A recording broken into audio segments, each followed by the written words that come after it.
ပရိသတ်များအားလုံးပဲမင်္ဂလာပါပရာလောကဇလန်နေနဲ့စိတ်ဝင်စားဖွယ်ဇလန်တွေကိုတင်ဆက်ပေးနေတဲ့အောင်ခေတ် channel ကနေပြီးတော့ပရိသတ်တွေအားလုံးကိုပြန်လည်ကြိုဆိုလိုက်ပါတယ်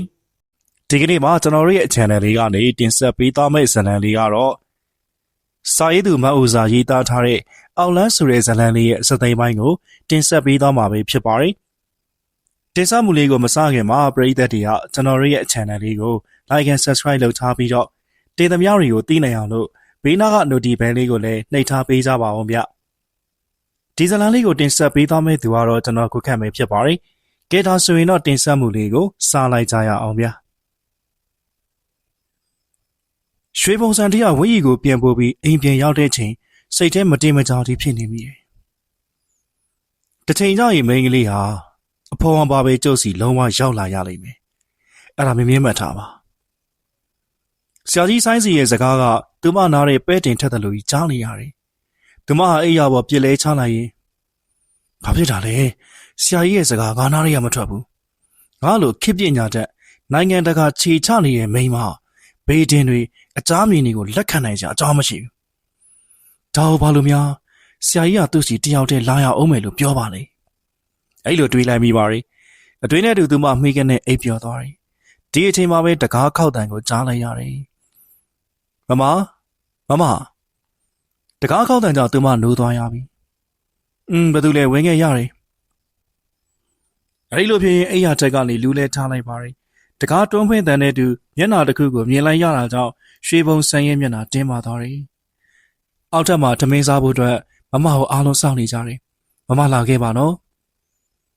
ပန်းသပီးကလူညံ့တဲ့အပြုံးလေးနဲ့ပြောလိုက်ပေမဲ့ရွှေဘုံဆန်းရဲ့မျက်လုံးတွေစူးရှသွားတယ်ငါသိတယ်ဒီအချိန်ကညနေစာစားချိန်ပဲအေးဒါပေမဲ့နင်သိဖို့နင်တယောက်တည်းသိဖို့လိုတဲ့အရာရှိတယ်နင်သိထားဖို့ကငါအခန်းကိုနင်လာစရာလုံးဝမလိုအမေဘာရီပဲလှုပ်ခဲ့ငါအမေအတိမတ်ပြုတ်ပေမဲ့ငါအတိမတ်မပြုတ်နိုင်ဘူး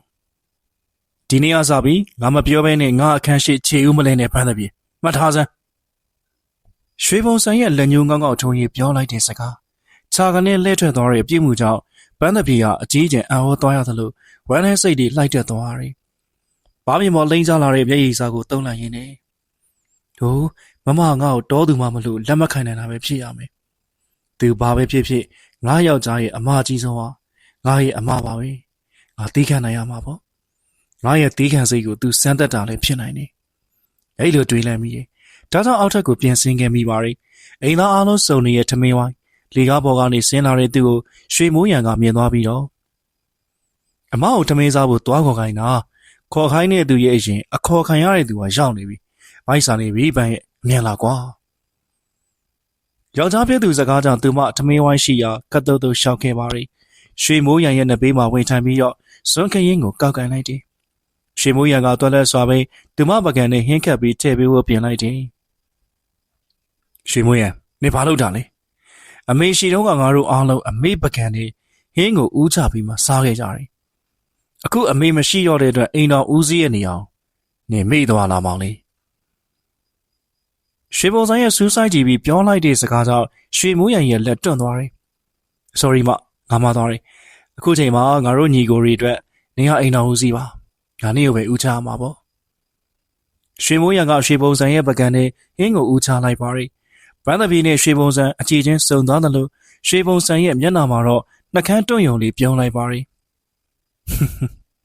နင်စက်သိမ်းမလာဘူးပန်းသပီးငါမောင်တွေကငါရဲ့ချုပ်ကင်မှုအောက်မှာပဲရှိနေတယ်နင်ငါအိမ်ကကောင်းနေစင်ကိုပြင်ထားပြီတော့တော်ဘူးမဆွန်ဒါကြောင့်ပါဦးရွှေဘုံဆန်ရဲ့အော်တန်ကြောင့်အိမ်ကိုရီဖြစ်တဲ့တော်ဘူးနဲ့မဆွန်ဟာအပြေးလွှားရောက်လာကုန်ကြတယ်ရွှေဘုံဆန်ကဆိုဖာစတီကြီးမှာခြေထိတ်ထိုင်ရင်စပွဲပေါ်ကငွေဆက်ကူတစ်ထက်ပြစ်တင်လိုက်တယ်။တပူနဲ့မဆွမ်းဒီနေ့အစားပြီးဟော်ရီရွှေဆိုင်ကြီးမှာရှင်တို့အလုံးမရှိတော့ဘူး။ဟော်ရီငွေကိုယူပြီးရွာပြန်ပြီးအသက်မွေးကြပါ။ရွှေဘုံဆန်စကားကြောင့်သူတို့နှစ်ဦးလုံးမျက်လုံးပြူကုန်ကြတယ်။ရှင်တကယ်မလေးကျမတို့ဘာမှများလုံးမိလို့လဲရှင်။ရွှေဘုံဆန်ကလှပတဲ့မျက်နှာကိုအကြီးတန်းအောင်မဲပြုံလိုက်ပါရီ။အလောက်ကနေအပြီးပိုင်းရက်ဆဲလိုက်တာရှင်တို့အပြစ်မဟုတ်ပါဘူးပန်းတပြေကြောင့်ပဲကျမရဲ့သိဆုံးသွားတဲ့မိခင်ဟာဒေါ်ရွှေနင်းစီရဲ့ရွှေစံအိမ်တော်မှာ ပထမဆုံးချွေးမရောက်လာပြီချွေးမဆိုတာအိမ်ရဲ့ကြက်တရေလို့ကျမရဲ့အမေကပြောဘူးလေအိမ်ရဲ့ကြက်တရေဟာအိမ်ရဲ့အောက်ခြေသိမ်းကစပြီးအရာအလုံးသူလှုပ်ကင်နိုင်ရမယ်ဒါကြောင့်ကျမမိခင်ရဲ့စံထားအရာဒီအိမ်မှာချွေးမတယောက်ဦးဖျားဖျားရောက်လာတဲ့အတွက်ရှင်တို့အစီအကံတွေကိုကျမလှုပ်ထုတ်ပလိုက်ပြီဒါပါပဲချက်ချင်းအထုတ်ပြင်ပြီးပြန်ကြပါ3 လစာယူသွားကြရွှေဘုံစံစကားကြောင့်ဒေါ်ပူးနဲ့မဆွင်ဟာတရားမျက်နှာတရားကြည့်ရင်မျက်နှာလေးတွေတင်းငယ်သွားကြရှာတယ်ဒါပေမဲ့အင်ရှင်ကိုယ်တိုင်အလုတ်ထုတ်လိုက်တဲ့အတွက်ဘာမှအစောတကမတက်ရေးရှာကြပါဘူးရေဝဲနေတဲ့မျက်နှာငယ်လေးတွေနဲ့ရွှေဘုံစံပေးတဲ့ငွေယူပြီးအဲခန်းထဲကထွက်ခဲ့ကြတယ်ဒေါ်ပူးနဲ့မဆွင်ဟာမိဖို့ကြောင့်ရှိသူတို့အခမ်းအနားရောက်တဲ့အခါရှာကြီးတငယ်ငိုကြွေးကြမိတယ်ငါဒီအိမ်မှာအိမ်စီလောက်တာ10 နှစ်ရှိပြီတထေးမကြီးမရှိတော့မှတခင်မလေးကဒီလိုငွေပေးပြီးနှင်ရက်တာရင်နာလို့မစုံဘူးဟာကျမလည်းဘာထူးလို့လဲဒေါ်ကြီးပူရဲ့ဒီအိမ်မှာနေခဲ့တာ3 နှစ်ရှိပါပြီကိုယ့်ဘက်ကဘာအမောင်းရင်မှမရှိဘဲနဲ့ငွေပစ်ပေးပြီးနှင်ရက်တာဘန်းတပြေးလေးကိုဘန်းပြပြီးနှင်ရက်တာရွှေဘုံစံတိတ်လွန်လုံးနေရှင်အရာအလုံးကကန်စီမန်ရဖို့အစွမ်းရဲ့ငါတို့ဘာမှမတက်နိုင်ပါဘူးဒါမဲ့ဒီရင်ကြီးမှာပြဿနာကြီးတစ်ခုတော့ရှိလိမ့်မယ်အဲ့ဒါငါသိရဲ့အစွမ်းဒေါ်ပူရဲ့ပြောကြောင့်အစွမ်းရဲ့မျက်လုံးပြူးကျသွားတယ်အဲ့ဒီအချိန်မှာပဲဟင်ဒေါ်ကြီးပူနဲ့မဆန်တို့မျက်နှာလည်းမကောင်းကြပါလားဟိုမဆန်ငိုနေတယ်ဘာဖြစ်လို့လဲဟင်စိတ်ပူလိုက်တာဖျားပန်းလေးဖို့မီးဖို့တဲ့ရောက်လာတဲ့ပန်းသပင်းမဆန်ကမျက်ရည်တွေကိုကြပြားကတိတုံးလိုက်သလိုဒေါ်ပူလည်းပြပြသလဲဖြစ်သွားတယ်ဘာမှဖြစ်ပါဘူးပန်းလေးရဲ့ဒေါ်ဟီပူရဲ့ရွာမှာကြံခဲ့တဲ့သားလေးတိတ်ကိုနာမကျန်ဖြစ်နေလို့ပါဒါကြောင့်ဒေါ်ဟီပူတို့ပြန်ရတော့မယ်ဒေါ်ဟီပူပြောကိုပန်းသပီးကအံ့အားသင့်ဟန်နေဟုတ်လားဒေါ်ဟီပူရဲ့ကျမပြီးကြားရတာစိတ်မကောင်းလိုက်တာဒါနဲ့မတ်ဆွန်ကဘာလို့ငိုနေရလဲပန်းသပီးပြီးကြောင့်မတ်ဆွန်ဟာကြပြားကတိမျက်ရည်ကိုတုံလိုက်တယ်မတ်ဆွန်ကဘာလို့ငိုလဲဆိုတော့ဒေါ်ဟီပူနဲ့မတ်ဆွန်ကတရွာရဲသူတွေလေသူ့သားမတ်ဆွန်ရဲ့သားလိုပါပဲဒီကလေးကတိတ်လိမ့်မှာတော့မဆွန်ချစ်တယ်ဒါကြောင့်ဝမ်းနေလို့ငုံမိတာပါဘာပဲဖြစ်ပါလေပန်းလေးကိုမဆွန်တို့တခုတော့မှားခဲ့ခြင်းနဲ့အရာအားလုံးအတွက်တတိတဲ့နေမှာပန်းလေးကဖြူစင်ရိုးသားတဲ့သူဆိုတော့မဆွန်တို့ရင်ထဲကသိပါတယ်ဘလောက်ကိုယ့်ပေါ်မှာကောင်းတဲ့ဟန်ပြပန်းလေးဟာတတိကပ်ပြီးနေရလိမ့်မယ်ဒါပဲပြောချင်တာပါကာမမီမှာဆိုလို့မဆွန်တို့အထုပ်ပြင်ရအောင်မယ်နှုတ်ဆက်ခဲ့ပါတယ်ပန်းလေးရဲ့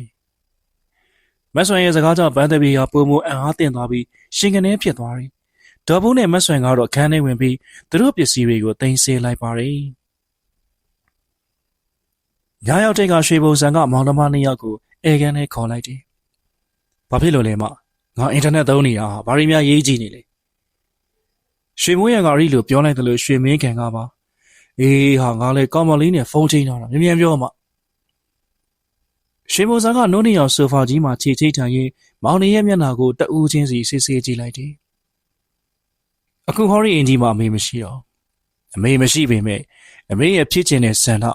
အမေရဲ့စီကန်းတွေကိုဆက်ပြီးလိုက်နာကျင့်သုံးသင့်တယ်လို့မင်းတို့မထင်ဘူးလား။ရှင်ဘုံစံစကားကြောင့်ရွှေမိုးရံတို့ဟာတရားမျက်နှာတရားကြည့်လိုက်မိတယ်။တားလက်ဖြစ်တဲ့ရွှေမင်းကန်ကမျက်မှောင်တွင်ရင်းနေဟုတ်ပါတယ်မရဲ့အမေရဲ့စီကန်းနဲ့ဆန္ဒကိုလိုက်နာသင့်ပါတယ်ငါတို့ဘာပြင်များလုံးမိလို့လဲဗျာငါတော်ဘူးနဲ့ဆိုအောင်လှုပ်ထုတ်လိုက်ပြီရွှေဘုံဆိုင်ပြောကြအမောင်ငယ်ဖြစ်တဲ့ရွှေမိုးရံကနေဗျာသူတို့ကိုလှုပ်ထုတ်လိုက်တယ်ဟုတ်လားဘာဖြစ်လို့လဲမသူတို့အပြစ်လုပ်လို့လားဒါမဲ့အမေစီကနေနဲ့သူတို့ကိုလှုပ်ထုတ်တာဘာဆိုင်လို့လဲအိမ်ပေါ်အစ်စ်ခေါ်ရတာတိတ်စိတ်ပြတ်ဖို့ကောင်းနေမှာသူတို့မှဘာပြေးမှမရှိပါဘူးလိုအပ်လို့ထုတ်လိုက်တာအိမ်ပေါ်တက်လဲခေါ်စရာမလိုဟာအိမ်ပေါ်မခေါ်ရင်ငါတို့ကိုအိမ်လုပ်တွေခိုင်းမှုလားမဖြစ်နိုင်ဘူးတော့မှငါတို့ကယောက်ျားလေးပဲဘာတွေပြောနေရလဲမယာအမေရှိစင်တော့ပြောဘူးတာနင်တို့မှတ်မိကြလားအမေကချွေးမတယောက်ကိုအိမ်ရဲ့ကြက်တည်းအိမ်ရဲ့ဆဲလဲလို့အမြဲပြောဘူးလေအမေရဲ့သားငယ်ဆုံးဖြစ်တဲ့ရွှေမိုးရံရဲ့မိန်းမဟာဒီအိမ်ကြီးရဲ့ကြက်တည်းဆဲလဲဖြစ်တယ်ဒါကြောင့်အိမ်ကြီးရဲ့အောက်ခြေကစားပြီးအရာအားလုံးဟာပန်းသပြေနဲ့သက်ဆိုင်တယ်ဒီနေ့ကစားပြီးပန်းသပြေဟာ ရွှေမိုးရံအတွက်တင်မကဘူးငါတို့အားလုံးအတွက်အိမ်ရှင်မကောင်တစ်ယောက်ပဲရွှေပုံစံပြောကြောင့်ရွှေမိုးရံဟာတွေ့ကနေဖြစ်သွားသလိုရွှေမင်းကန်စိတ်ရှုပ်ထွေးရံနဲ့ခေါင်းကုပ်ပွားလိုက်တယ်ခဏကြာမှရွှေမိုးရံကမဖြစ်သူကိုပြုံးကြည့်ပြီးတော့ကျေးဇူးပဲမဒါဟာနေကငါမိမကိုတန်ဖိုးထားလို့နေရာပေးလိုက်တယ်ဆိုတာငါသဘောပေါက်သွားပြီငါလက်ခံတယ်မကဲနေပြောချင်တာပြီးမလားမငါဖုန်းသွားပြောရမယ်ဟုတ်တယ်ရွှေမင်းကန်ငါပြောချင်တာဒါပဲသွားလို့ရပြီရွှေပုံစံရဲ့ဖြေကြောင့်ရွှေမင်းကန်ကအရင်ထသွားတယ်ရွှေမိုးရံကမဖြစ်သူရဲ့လက်ကိုစုပ်ကန်ရေးပြုံးပြလိုက်တယ်ပြီးတော့သူမှအေကန်နဲ့ကထွက်သွားပါတယ်ရွှေပုံစံအောင်ဆိုဖာကြောမီကိုမိချလိုက်တယ်ရွှေမိုးရံနင့်လိုငတုံးနေရှိနေလို့လောကမှာလူလိမ်ဆိုတာရှိနေမှာပဲပညာရီတက်ပြီးဂျေဇူးတင်ဖို့ကလွင်ဘာမှမသိတဲ့ကောင်နေကြည့်လိုက်စမ်းပါ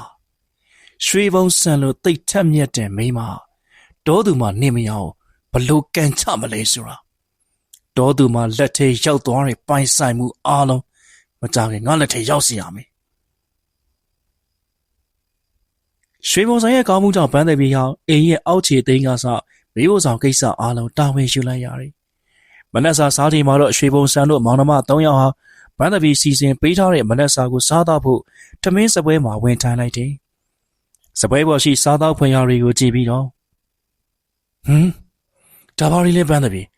နေမနက်စာဘယ်လိုလုပ်လိုက်တယ်လဲဟင်ရွှေပုံစံတန်ကြောင့်ခုံမှာဝင်ထိုင်ကာစရွှေမိုးရံတို့ညီကိုပါကြည်လိုက်မိတယ်သူမရဲ့အော်တန်ကြောင့်ပန်းတပြေတယောက်လန့်သွားပါရီဘာဖြစ်လို့လဲရင်မကြီးဓားကောင်ကြီးပါမှာဘေးကဟာမုံရင်းကားမကြီးငဖေကျော်ညှက်ထစ်ထားပြီးပါရီရင်လေးချမ်းကိုလည်းလက်ဖက်ချောက်ကြအောင်ခတ်ထားပါလိမ့်ရှင်ဟောတော့မုံကြစီပါရွှေပုံစံအထိုင်ရာကနေစက္ကန့်နဲ့ထားရလိုက်ရင်စပွဲကိုဘုံကနေရိုက်လိုက်ပါရီနင်းကိုအထင်ကြီးမိလို့မီးဖို့ဆောင်ရဲ့တာဝန်ပေးထားတာနင်းလှုပ်ထားတာတွေအားလုံးငါတို့အိမ်မှာဘတော်မှမစားဘူးပန်းတပြီညမထားရွှေပုံစံကရီလိုပြောပြီးထမင်းဝိုင်းကခြာကနေလှည့်ထွက်သွားပါရီအလက်ကောင်ဖြစ်တဲ့ရွှေမင်းခံကတော့ဟာမုံဟင်းရဲ့အနံလေးကမှုေးနေရပဲအမမကြိုက်ပြီမဲ့ငါတို့စားမှာပဲအုပ်ပြီကွာရီလိုပြောရင်မုံဟင်းကားကိုအငမ်းမရစားတော့တယ်ဗန္ဒပြေရောက်ရွှေပုံစံရဲ့ပြောဆိုမှုကြောင့်မျက်ရည်ဆိုးမိတဲ့အတွက်ပကံစီးတဲ့ခံဘက်ထွက်ခဲ့ပါရီသူမရီခန်းထဲမှာဝမ်းနဲ့စိတ်နဲ့ငိုကြွေးနေမိတယ်ဒီအချိန်မှာပဲသူမပကုံးကိုဖတ်တာခံလိုက်ရတယ်မငိုပါနဲ့ပန်းရဲ့အမတကားလေးဒီလိုပဲအမှန်ပြောရရင် तू ကမြန်မာအစားအစာကိုမနှက်ပိုင်းစားလေးမရှိဘူးပန်းကို तू စိတ်ဆိုးရမဟုတ်ဘူး तू စားလေးမရှိတာလေးတွေ့လိုက်ရလို့စိတ်ဆိုးသွားတာမငိုနဲ့နော်ပန်းရွှေမွေးရဲ့နေသိမှုကြောင့်သူမသူ့ဘက်လှည့်လည်မိတယ်ပန်းလည်းတွင်းမိပါတယ်ကိုဒါမဲ့စီဦးထွက်ပတ်ဒီစားနေကြလူတွေဟာအပြောင်းလဲလေးများစားကြမလားဆိုပြီးလှုပ်ပေးလိုက်မိတာပါအမကြီးကိုပန်းစိတ်မဆိုးဘူးအကိုကအပင်ပန်းခံပြီးလှုပ်ပေးတာကိုသူတစုံတော်မှမြည်ကြည့်ရတဲ့အတွက်စိတ်မကောင်းဖြစ်မိတာပါပန်းလေအကိုတို့ကိုစားစီခြင်းလို့အားလုံးကိုငါကလေးဟာကြိုပြင်ထားတာကိုရဲ့အဲ့ဒါကိုပန်းစိတ်မကောင်းဖြစ်မိတာပါရွှေမိုးရကသူမကိုပြုံးကြည့်ရင်ဘားကိုဖွားဖွားလေးလိန်ဆွဲလိုက်ပါရီဟုတ်ပြီကွာကဲကိုမိမရဲ့လက်ရအားလုံးကိုတယောက်လေးစားပြမယ်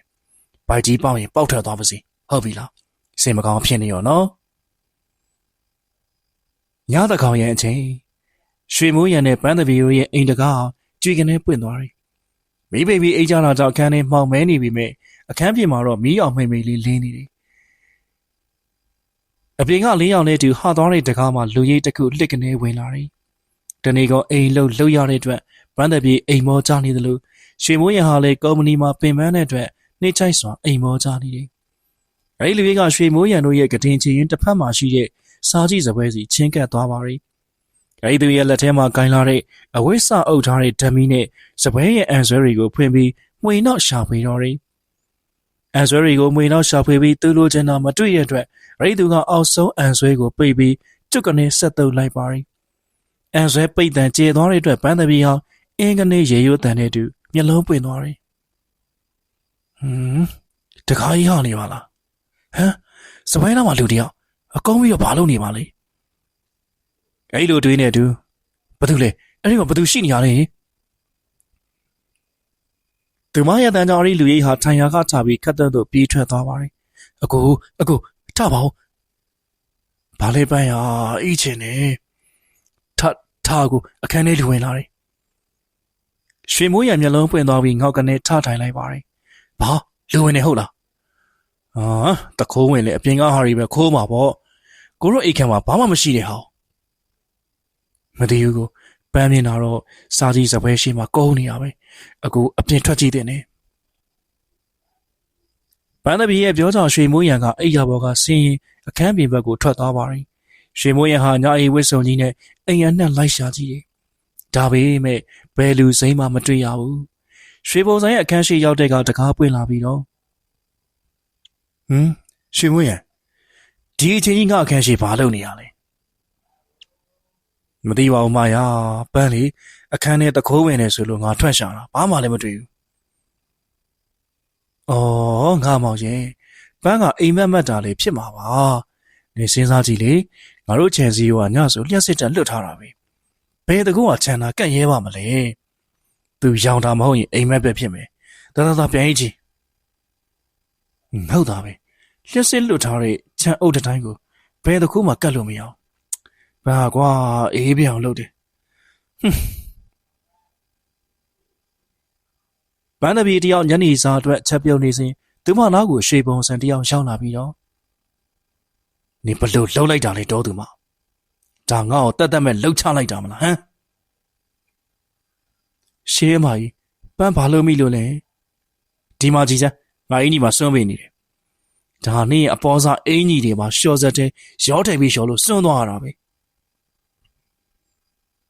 ရွှေပုံစံကလက်မှာကင်လာတဲ့အင်းကြီးကိုထောင်ပြရင်းပြောလာတယ်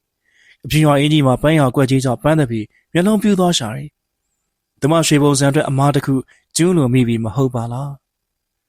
။ဟုတ်ပါတယ်မကြီးရဲ့ပန်းရဲ့အင်းကြီးအယောင်စွန်းသွားတာပါ။တောင်းပန်ပါတယ်ရှင်။နောက်မဖြစ်စေရပါဘူး။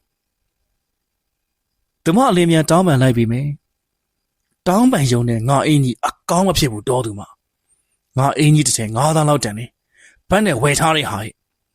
ဒီနေ့ကစားပြီးနေ့အဝတ်တွေကိုရှော့စက်ထဲမထဲနဲ့နေ့ဟာနေလက်နဲ့ရှော့ဒါနေ့ကိုပြစ်ပေးရမှတ်ထားရွှေပုံစံကအင်ကြီးကိုပြစ်ပေးရင်လှည့်ထွက်သွားပါတယ်ဗန်ဒဗီယာအင်ကြီးကိုပိုက်ပြီးတိမ်ငယ်စိတ်တွေလှိုက်တက်သွားမိတယ်ငါဘဝကမမီတဲ့ပန်းကိုတုံးခုလှမ်းမိရဲ့အတွက်အဲ့ဒီရဲ့တံကိုခံရသလိုဖြစ်နေပြီဟုတ်ပါတယ်လေအမိုင်းပြောတာအမှန်ပဲငါတောသားမျိုးငယ်လေးရမိန်းကလေးပဲအမှန်ကိုသူပြောတဲ့အတွက်ငါစိတ်မဆိုးသေးဘူး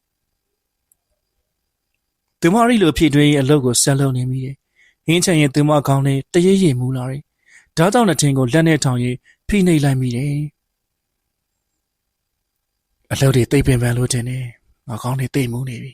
။မဖြစ်ဘူးဟင်းရိုးချပြီးခဏသွားလိုက်မှဖြစ်မယ်။အဲဒီလိုတွင်းနေသူမဟာဟင်းရိုးကို gas မီးဘူးပေါ်ကချပြီးအိတ်ခမ်းပန်ရှောက်ခဲ့မိပါရီ။အခန်းထဲရောက်တော့မူးပြေစီတောက်ပြီးအိတ်ရပေါ်ခဏလင်းလိုက်မိတယ်။ဆေးရရှိနေသူမကမေကနေအိပ်ပျော်သွားတော့တယ်။အခန်းထဲလူတယောက်ဝင်လာသလိုခံစားလိုက်ရတဲ့အတွက်သူမမျက်လုံးတွေလေးကန်စွာနဲ့ဖွင့်လိုက်ပါရီ။ယောဂီဝိစုံနဲ့အဖိုးတယောက်သူမဘေးနားမှာမာကြီးရန်နေတယ်။ဟင်အဖိုးဟာသူမတအံ့တော်ရေရင်အိပ်ရာကနေထားလိုက်တယ်။ဒီမနဲ့ဈေးမှာတစ်ခါစုံမှုတဲ့ယောဂီဝိအဖိုးအဲဒီတုန်းကကားလမ်းဖြတ်ကူရင်ရွှေမိုးရံရဲ့ကားနဲ့တိုက်မိသလိုဖြစ်ခဲ့တာကြောင့်အဖိုးကိုသူမကူညီခဲ့တာအဖိုးရဲ့ကျေးဇူးကြောင့်ရွှေမိုးရံနဲ့စတင်စုံစည်းခွင့်ရခြင်းပင်ဟုတ်ပါရဲ့မီးလေမြို့ဝဈေးမှာအဖိုးနဲ့စုံခဲ့ဘူးတယ်အဖိုးကိုကူညီခဲ့တဲ့အတွက်မီးလေးကိုအဖိုးကပြန်ကူညီခဲ့တယ်မလားအဖိုးရဲ့စကားကိုဘာလို့နားမထောင်တာလဲမီးလေးရဲ့ရှင်အဖိုးဘာကိုပြောရလဲကျမနားမလည်ဘူးအဲဒီတော့ကမီးလေးကိုအဖိုးအဆောင်ကျိုးလေးပေးခဲ့တယ်မလားအခုအချိန်မှာမီးအတွက်အဆောင်ကျိုးဟာတိတ်အရေးကြီးနေပြီအမြန်ဆုံးဝစ်ထားပါမီးလေးအမြန်ဆုံးဝစ်ထားပါအိုးဟုတ်ပါရဲ့အဲဒီတော့ကအဖိုးငါ့ကိုအဆောင်ကျိုးအနီရောင်လေးပေးခဲ့တာပဲငါမှတ်မိပြီအထွေးနဲ့တူသူမအဖိုးကိုမောကြည့်လိုက်မိတယ်ဒါပေမဲ့အဖိုးကသူမရှိမှမရှိတော့ဘူးအဖိုးဘယ်ရောက်သွားလဲဟင် သူမနောက်ကရေရိုရင်းစက္ကန့်နဲ့တုံသွားတယ်ကြည့်လိုက်တော့သူမအိယာပေါ်မှာဟမ်ငါအိမ်မက်မှန်နေရလားအိမ်မက်ဆိုရင်လည်းထူးဆန်းလိုက်တာတစ်ချိန်စုံဘူးတဲ့အဖိုးကိုဘာလို့မြင်မရလဲအဖိုးကရောအဆောင်ကျိုးနီလေးကိုဘာကြောင့်ဝှက်ဖို့ပြောရလဲအဆောင်ကျိုးဟုတ်သားပဲအဲ့ဒီကျိုးလေးဘယ်မှာပါလဲသူမဟာအဆောင်ကျိုးနီလေးကိုတတိယသွားပြီးမျိုးကတင်လာတဲ့အထုပ်တွေရဲ့ရှာဖို့အိယာအောက်ကိုဆင်းလိုက်တယ်ဒီအချိန်မှာပဲနင်ကပြောလေစိုးနေပါလားတော်သူမနင်ကပညာပြနေရလားအောက်ထပ်မှာငါ့မောင်လေးပြန်ရောက်နေပြီငါတို့ကညနေစာအငတ်ခံပြီးဘိုင်းမောင်နေရမှာလားဒါနင့်ပညာအကုန်ပဲလားရုတ်တရက်ကြားလိုက်ရတဲ့တန်ကြောင့်ပန်းသပီခေါင်းတစ်ပန်းကြီးသွားရတယ်။ထမင်းစားမရောက်တဲ့ကမျက်နှာတင်းမာနေတဲ့ယောက်ျားဖြစ်သူရွှေမိုးရံကိုပန်းသပီတတိပြုတ်မိသွားတယ်။ပန်းရဲ့ကိုကအပြင်မှာမစားတတ်တာသိရသားလေကွာ။ဘာလို့အခုချိန်ထိညနေစာအစင်းသိမဖြစ်ရသေးရလဲ။ဟုတ်တယ်ပန်းသပီငါလည်းပြင်မှာမစားတတ်ဘူး။ပိုက်စားလို့အိမ်ပြန်လာတာအခုဆို6နာရီတော့ကြောနေပြီ။နေဘာမှမပြင်ထားဘူးလား။ရွှေမိုးရံနဲ့ရွှေမင်းကန်တို့ရဲ့ညင်းညူတန်ကြောင့်တမစိတ်လိုရှားသွားတယ်။မဟုတ်ဘူးအဲ့လိုမဟုတ်ရပါဘူး။ပန်းဟင်းနေချင်ရဲ့ခေါင်းရည်မှုသွားလို့ဈေးတော်ပြီးအခန်းထဲခဏနားနေတာပါ။ဒါပေမဲ့စိတ်မူကြပါနဲ့။ပန်းအားလုံးချက်ပြုတ်ပြီးသားပါနော်။15မိနစ်လောက်ပဲစောင့်ပေးပါ။သူမရီလိုပြောဆိုပြီးမီးဖို့ချောင်းနဲ့အပြေးတစ်ပိုင်းဝင်သွားမိပါရီ။လက်ဆမတက်ရသေးတဲ့ဟင်းရိုးကိုမီးပြင်းပြင်းနဲ့လက်ဆတက်လိုက်တယ်လို့ဟင်းပွဲတွေကိုလည်းအလင်းအမြန်ပြင်ဆင်လိုက်ပါရီ။အားလုံးပြင်ဆင်ပြီးစားသားဖို့စောင့်စားနေတဲ့ရွှေဘုံဆန်တို့မောင်နှမတွေရှိတဲ့ထမင်းဝိုင်းမှာပြင်ဆင်ပေးလိုက်တယ်။ရွှေဘုံဆန်ကသူမချက်ထားတဲ့ဟင်းလျာတွေကိုဥဆုံးမြည်ကြည့်ရင်ပြီးတော့ရွှေမင်းကန်ကမြည်ကြည့်တယ်။ဟာကိုကွာလက်ရနမဲကြီးထမင်းဆန်ကိုကြော်သွားပြီ။ငါတော့အသေးစားပြီပဲ။ကောင်းနေလားယမ။ရွှေမင်းကန်ကဟင်းတွေကိုမြည်ရင်ရွှေဘုံဆန်ကိုလှမ်းပေးလိုက်တယ်။မစိုးပါဘူး။ရွှေဘုံဆန်ကရီလိုသားဖြည်းပြီးထမင်းကိုဖြည်းဖြည်းစားလိုက်ပါရီ။အကြီးနှစ်ယောက်စားနေတဲ့အတွက်ရွှေမိုးရံကပါအမဖြစ်သူကိုဟင်းဦးချပြီးပန်းသပြေကိုပါဝင်စားစီတယ်။ဟုတ်တယ်ဟာငါမိမလက်ရတိတ်ကောင်းပါလား။လက်ရကောင်းကောင်းချက်ကျွေးရတဲ့အတွက်ကျေးဇူးပဲပန်းရ။ထုံးစံတိုင်းဘိုက်ပေါအောင်စားပြီကွာ။ရွှေမိုးရံကရီလိုဆိုရင်ထမင်းကိုအားပါတရစားတောင်းလိုက်ပါရီ။ပန်းသပြေရောက်ထမင်းလောက်ကိုစားဖို့ပြင်လိုက်စင်ပါပဲရွှေဘုံဆန်ကိုအကဲခံပြီးရွှေဘုံဆန်ကထမင်းကိုဖြည်းဖြည်းချင်းတလုတ်စီသွင်းရင်သူမကိုစူးစိုက်ကြည့်နေတယ်။ဒါကိုသိသွားတဲ့အတွက်သူမဟာကြောက်လန့်ပြီးထမင်းမျိုးမကျနိုင်အောင်ဖြစ်သွားရပါတယ်။ရွှေဘုံဆန်တယောက်အိမ်ခန်းနဲ့ခောက်တုတ်ခောက်ပြန်လမ်းလျှောက်ရင်မကြေမနက်ဖြစ်နေမိတယ်။ဒီတော်သူမောင်ငါဘလို့နှင်ရပါမလဲ။ငါဘလောက်ပညာပေးပြီးတင်းရသေးခံနေရဲ့။မဟုတ်သေးပါဘူး။ငါတခုခုတော့ရအောင်လုပ်ရမယ်။ငါတို့မိသားစုအားလုံးရဲ့ပိုင်ဆိုင်မှုဟာသူ့စီမှာအုံနောက်မရှိတဲ့အမေကသူ့လိုလူအများအားလုံးဒီပါလွှဲပြောင်းခဲ့တာအံ့ဩစရာပဲဘာပဲဖြစ်ဖြစ်သူ့စီကပိုင်ဆိုင်မှုအားလုံးငါပြန်ယူရမယ်ပြီးရင်သူ့ကိုဒီရင်ကနေလုံးဝကန်ချပေးရမယ်ငါဘာလုပ်ရမလဲတွေးစမ်းသူမဘန်းတပီနဲ့ပတ်သက်ပြီးတွေးနေပြီမဲ့ဘာမှခေါင်းနဲ့ပေါ်မလာဘူးဒါကြောင့်ကြီးကျယ်စိတ်ပြတ်သွားမိဒီအချိန်မှာပဲသူမခေါင်းလေးကိုတငယ်ချင်းဝိရီနဲ့ပတ်သက်တဲ့အချားမြင်ဆရာကြီးဆိုင်းစီရဲ့ပုံရိပ်ကိုတွေးမြင်မိတယ်ဒါကြောင့်ချက်ချင်းဆိုလို့ဝီရဲ့ဖုန်းနံပါတ်ကိုနှိပ်လိုက်မိတယ်။ဟယ်လိုဝီလား။အေးငါသိချင်တာနေနဲ့ရန်တိုင်းအချင်းနေပဲ။โอเคရဲ့လား။သူမရဲ့မိကိုဝီကဘာမှပြန်မပြော။စက္ကန့်ပိုင်းတွင်းမှာပဲ။ဟယ်လိုရွှေဘုံဆန်လား။ဝီအတွက်ဘာမှစိတ်မပူပါနဲ့။ကျွန်တော်ကိုယ်တိုင်သူ့ဘေးမှာစက္ကန့်တိုင်းရှိနေတယ်ဗျာ။ကျေးဇူးပဲဗျာကျွန်တော်မိမကိုစောင့်ရှောက်ပြီးရတဲ့အတွက်ဒါပဲတော့ရွှေဘုံဆန်ကျွန်တော်နဲ့ဝီကလပ်ကိုရောက်နေလို့ပါ။ရန်နိုင်ရဲ့တိုင်ကိုကြားလိုက်ရတဲ့အတွက်သူမအကြီးကျယ်အားသင့်သွားတယ်။ဟင်ဒါဆိုရန်နိုင်ဝိစီပြန်ရောက်နေပြီပဲ။သူတို့အဆင်ပြေနေကြပြီ။သူမဟာရေရွတ်တန်တဲ့သူတစုံတစ်ခုကိုဆုံးဖြတ်ချက်ချလိုက်ပြီ။ဒါကြောင့်သူမစောစည်းစွာပဲအိယာဝင်ခဲ့ပါတယ်။မော်လီနဲ့ကသူမကိုယ်တိုင်ကားမောင်းပြီးဖိုးစိန်လမ်းဘက်ကိုထွက်ခဲ့တယ်။ဖိုးစိန်လမ်းရှိခြံဝန်းကျယ်တစ်ခုတည်းသူမကားမောင်းဝင်ပြီးပါကင်မှာကားကိုရပ်လိုက်တယ်။ပြီးတော့နှစ်ထပ်တိုက်ပုလေးရှောက်ဝင်သွားခဲ့ပါတယ်။ဘိုကင်ယူမလို့လားမဒါဆိုရင်တော့အမလာရကြိုးမနဲ့ဘူးဗျာဘာဖြစ်လို့လဲဆိုတော့ကျွန်တော်တို့ဆရာကြီးကစနေနေ့တိုင်းဟော်ကန်ပိတ်တယ်ဗျာစိတ်မကောင်းပါဘူးမရေ စရေးကောင်လေးရဲ့ပြောကြောင့်ရွှေဘုံစံဟာအကြီးကျယ်စိတ်ပြတ်သွားပြီ။သူမဘာလို့ရမှန်းမသိဖြစ်နေစင်ပါပဲ။ကောင်လေးအိမ်မဲ့သူရောက်နေရလား။လွတ်လိုက်ပါ။အဲ့လိုဆိုရဲဆရာကြီးဆိုင်းစီရဲ့တန်ကိုကြားလိုက်ရပါတယ်။စရေးကောင်လေးကတန်တောဟန်နေ။အမတော့3500စူကြီးပေါက်ပြီပဲ။ကျွန်တော်ဆရာကြီးကသူ့နားရမှာပတော်မှာဟောပြောလေးမရှိဘူးဗျာ။အမတိတ်ကန်ကောင်းတယ်ဗျာ။ဝင်သွားလိုက်ပါမှညံပူစော်ကားကိုလည်းပြန်ထွက်လာမှပေးပါခင်ဗျာစေးကောင်လေးရဲ့ပြောကြောင့်ရွှေဘိုဆန်ကိုရိုင်းအားတင်သွားတယ်မယုံမရဲစိမ့်နေပဲဆရာကြီးဆိုင်းစီရဲ့ဒဏ္ဍန်းဆောင်နဲ့ခြေလန်းလိုက်မိတယ်ခရမ်းရောင်မီးမိန်မိန်လေးအောက်ထိုင်နေတဲ့ဆရာကြီးဆိုင်းစီသူမအောင်မြင်မြင်ချင်းပဲကျုပ်ပြောခဲ့တယ်မလားမိန်းကလေးကကျုပ်စီအဖော်မပါပဲတီးချရောက်လာရမယ်ဆိုတာကဲပြောစမ်းဘာဖြစ်တယ်လဲမိန်းကလေးအဲ့လိုမေးလိုက်တဲ့ဆရာကြီးဆိုင်းစီရဲ့ပြောကြောင့်သူမအားတင်သွားမိရွှေဘိုဆန်ကဆရာကြီးဆိုင်းစီကိုသူမပန်းသက်ပြေကိုကြည့်မရတဲ့အကြောင်းမိခင်ကအမွေကိစ္စအလုံးလွှဲပေးလိုက်ခဲ့တဲ့အကြောင်းတွေကိုရှင်းပြလိုက်ပါတယ်ဆရာကြီးဆိုင်းစီကခေါင်းတက်ဆက်ဆက်ညှိပြီးနားထောင်ရင်းနေကောင်းပြီမိန်းကလေးမင်းဖြစ်စေချင်တာကအဲ့ဒီမိန်းကလေးကိုမင်းအိမ်ကနေမောင်းထုတ်ချင်နေရပဲဟုတ်ပါတယ်ဆရာကြီးသူကတောသူမလို့လားမသိပါဘူးဆရာကြီးရဲ့ကျမဘလောက်ပြောအိမ်ကဆင်းမဲ့ပုံမပေါ်ဘူးရှင်နှုတ်နဲ့မစွမ်းနိုင်တဲ့ကိစ္စမလို့ဆရာကြီးအစွမ်းတွေလိုအပ်ပါတယ်ရှင်ဒါကြောင့်အကူကြီးတောင်းရတာပါဆရာကြီးစန်းစီကသူ့ရဲ့ရှည်လျားတဲ့မုတ်စိမ်မွေးတွေကိုလက်နဲ့တက်လိုက်ပါတယ်အခုချိန်ရစာပြီးမင်းရဲ့ရီမန်းချက်တွေဖြစ်ပြီးတော့သာမှတ်လိုက်ပါရော့ဟော်ရီပလင်းကိုရေးသွားဘာလုပ်ရမလဲဆိုတော့ပန်းဟေးမိမကိုပန်းအောင်စပို့ရှယ်လေးရှာပေးစမ်းပါကွာဒီပေါင်းမီကအဲ့ဒီအင်ဂျင်ထဲမှာလိုက်ပါကွာယောက်ျားဖြစ်သူရွှေမိုးရံတန်ကြောင့်ပန်းသပီးဟာအေကန်းတန်ရှိရဲ့လောက်ရကအပေါ်တက်ကိုတက်ခဲ့ပါတယ်အဲ့ဒီအင်ဂျင်ဟာကိုသိကြိုက်တာကွာမှတ်ပြီလားပန်းတို့မြို့မှာပန်းနဲ့ပထမဆုံးစုံတော့ကိုဝေထားတဲ့ပန်းအောင်စပို့ရှယ်လေးလေကိုရေးချိုးတော့မယ်ရှာပေးထားနော်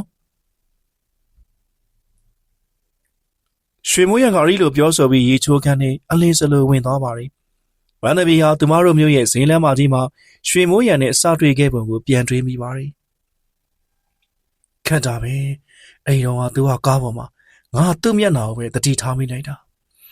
ဘယ်လိုရှားပါမလဲ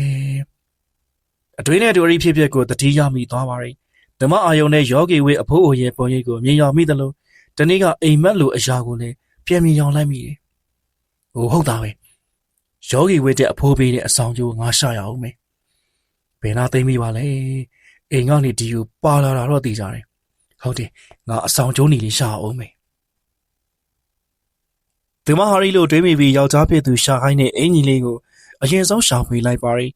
ဗီယိုရဲ့သေးစိတ်ရှာဖွေပေမဲ့ပန်းရောင်အင်ကြီးတစ်ထဲမှမတွေ့ရဒါကြောင့်သူမဟာဘလို့လောက်ရမှန်းမသိအောင်ဖြစ်သွားပါရီအဲ့ဒီချိန်မှာပဲသူမရဲ့ကြီးကဗီဒီယိုပေါ်တင်ထားတဲ့ Lashkey AC ကိုရောက်သွားတယ်ဒီအိတ်ကရွှေမိုးရံမျိုးကနေပြန်လာတော့ကတင်လာတဲ့အိတ်ပဲကြည်ရတာဝေစားတွေမထုတ်ပဲများဗီဒီယိုပေါ်တင်ခဲ့သလားငါမတင်တာတော့သိကြတယ်မြို့မှာတော့ရန်ကုန်ပြန်မှုငါကိုယ်တိုင်သူ့အိတ်ထဲအဝတ်တွေထည့်ပေးခဲ့တာဘာဖြစ်ကြည့်ရမှာပဲဗန်ဒဘီတယောက်လှပြေမန်တင်ကုန်းကဆိုဖာခုံလေးယူပြီးဗီဒီယိုပေါ်ကအိတ်ကိုဆွဲချလိုက်တယ်လေးလံနေတဲ့အိတ်ကြောင့်ဝေစားတွေမထုတ်ရသေးတာသိကြတယ်သူမဟာခီးဆောင်အိတ်ရဲ့စိတ်ကိုဆွဲချပြီးဖွင့်လိုက်ပါရီဒီအခါမှာရွှေမိုးရံရဲ့အဝတ်တစ်ထက်ကြီးကိုတွေ့လန်းရတယ်။ဒါကြောင့်ဝတ်တင်အောင်လို့ဗီဒီယိုထဲထည့်ဖို့အတွက်ထုတ်လိုက်ပါရီ။ဘန်ယောင်စပို့ရှက်ကအောက်ဆုံးရောက်နေအောင်ကိုသူဝတ်ချင်တဲ့အင်ကြီးပြန်တွေ့ရင်သူဝမ်းသာသွားမှာပဲ။အတွင်းနဲ့တူပင်အောင်လုံးအိတ်ထဲကထုတ်ပြီးချိန်မှာတော့အိတ်ကိုပြန်ပိတ်ဖို့အဖုံးကိုဆွဲယူလိုက်တယ်။အဲဒီခါမှာခီးဆောင်အိတ်ရဲ့စကားကွက်ဘေးအိတ်ထဲကအရာကိုသူမတတိပြုမိသွားတယ်။ဟဲဒါငါ့ကိုအဖိုးပေးခဲ့တဲ့အဆောင်ကျိုးလေးပဲ။ငါအဆောင်ကျိုးလေးကိုပြန်တွေ့ပြီ။သူမဟာဆောင်ကျိုးနီလေးကိုထုတ်ပြီးလက်မှာဝေးလိုက်ပါရီကုမ္ပဏီသွားဖို့နောက်ကျနေပြီကွာအင်ကြီးရှာတွေ့ရလားပန်ရဲ့မတွေ့လေကိုတခြားပဲဝေးလိုက်မယ်ကွာတွေ့ပါပြီအကုန်ရဲ့ပန်းတို့မျိုးကိုလာတော့ကအကိုယူလာတဲ့ခီးဆောင်ကြီးကအဝင်းမထုတ်ပဲဗီဒီယိုပေါ်တင်ထားတာလေခုအဲ့ဒီကပြန်တွေ့တာဟာအဲ့ဒါချန်ဆောင်လက်ချက်ပဲကွာကိုကအဲ့ကိုအခန်းထဲပဲထည့်ခိုင်းလိုက်တာဒီကောင်ကဗီဒီယိုပေါ်တင်သွားတာပဲထားပါတော့ကိုရဲ့ရောက်အင်ကြီးလေးဝင်လိုက်နောက်ကျနေပြီ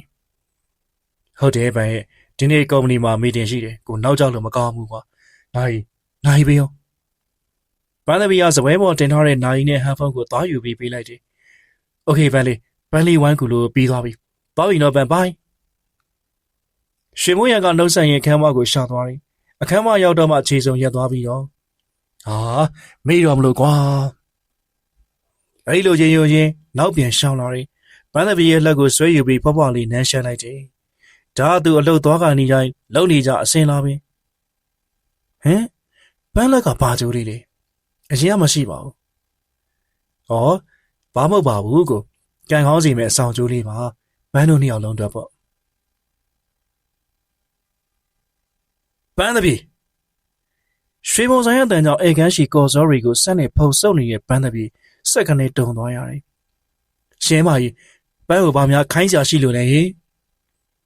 အတန်နဲ့တူပေါ်တဲ့လီကားစီကဆင်းလာတဲ့ရွှေဘုံဆန်ရှိအောင်အပြေးတစ်ပိုင်းသွားလိုက်တယ်။ရွှေဘုံဆန်ကလက်မှာကင်ထားတဲ့ကော်ဖီခွက်ကိုသူမစီလှမ်းပင်းရင်စေးစေးကြည့်လိုက်တယ်။ရော့ဒီကော်ဖီကိုတောက်လိုက်။ငါတောက်ဖို့ဖြော်ပြီးမှရင်ပြည့်နေလို့မတောက်ဖြစ်တာ။နင်တောက်လိုက်ပန်းသမီး။မဖြစ်ဘူးထင်တယ်မာကြီး။ပန်းကကော်ဖီတောက်လေးမရှိဘူး။အမှန်ပြောရရင်ပန်းကော်ဖီမကြိုက်ဘူး။ဒါဆိုငါဖြော်ပြီးသားကော်ဖီကိုလွှင့်ပြလိုက်ရမှာလားပန်းသမီး။ဝေတန်ဖို့နေနားမလည်ဘူးလားဒီကော်ဖီမုံးကတပူးကို3000ကျော်တယ်ဟဲ့ဒါငါသိကြိုက်တဲ့ကော်ဖီငါရင်ပြည့်နေလို့နေအောင်တောက်ခိုင်းတာဟုတ်ကဲ့ပါမကြီးဈေးကြီးတဲ့ကော်ဖီတစ်ခါကိုပန်းကြောင့်အလက်ဟာတာမဖြစ်စီရပါဘူးရှင်ပန်းတောက်ပါမယ်ရော်တာဆိုခုချက်ချင်းကောင်းတော့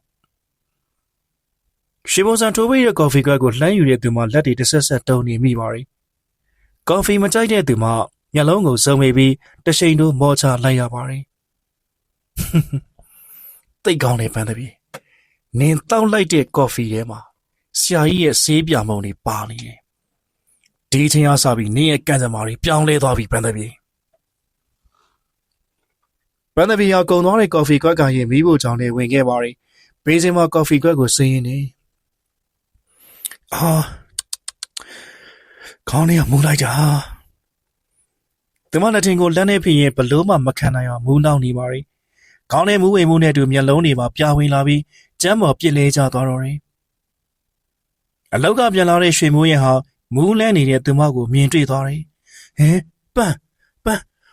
လာကြပါဦးဒီမှာပန်းလဲကြနေရင်အတန်းကြောင့်ရွှေမင်းကအပြေးရောက်လာတယ်ဘာဖြစ်တာလဲတော်အိတ်ခမ်းနဲ့ပွေသွားလိုက်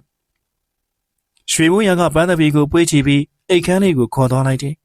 အိယာပေါ်တင်ပြီးချွေးစည်းပြန်နေတဲ့ပန်းသမီးရဲ့မျက်နှာလေးကိုတပတ်နဲ့တုပ်ပေးလိုက်တယ်။ပန်းလေးဘလို့ဖြစ်တာလဲပန်းရဲ့ခေါင်းလေးကတိတ်မူးနေတဲ့အကူအဲ့ဒီအချိန်မှာရွှေမင်းကန်ကအခန်းထဲဝင်လာခြင်းနဲ့ဒေါက်တာဖုန်းဆက်ခေါ်ထားတယ်။ပန်းသမီးအတွက်တမယာကြီးဖြောလာတယ်။အဲ့လိုပြောပြီးရွှေမိုးရံကိုပေးလိုက်ပါတယ်။ရွှေမိုးရံဟာပန်းသမီးကိုမထူလိုက်ပြီးတမယာကြီးကိုတိုက်လိုက်တယ်။ဘလို့ဖြစ်တာလဲရွှေမိုးရံအခန်းထဲဝင်လာတဲ့ရွှေဘုံစံပန်းသမီးရဲ့မျက်နှာကိုစိုက်ကြည့်ရင်အေးဒီအေးဆက်မေးလိုက်ပါတယ်မူးလဲသွားတာမှပန်းဝင်ကြည့်ရတာသူရနဲနေလို့ပဲ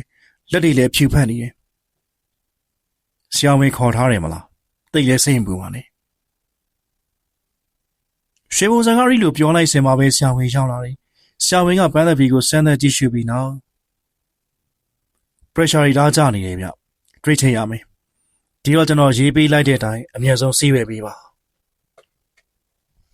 ရွှေဘုံစံတယောက်သူမရဲ့အခန်းထဲခောက်တုတ်ခောက်ပြန်လမ်းလျှောက်ရင်းနေဆရာကြီးဆိုင်းစီပေးတဲ့ပြမုံကိုကော်ဖီရဲထည့်ပြီးတိုက်တာတော့ညီကိုနှစ်ယောက်လုံးကတင်းကိုပူနေကြတယ်ငါဘာလုပ်ရမလဲ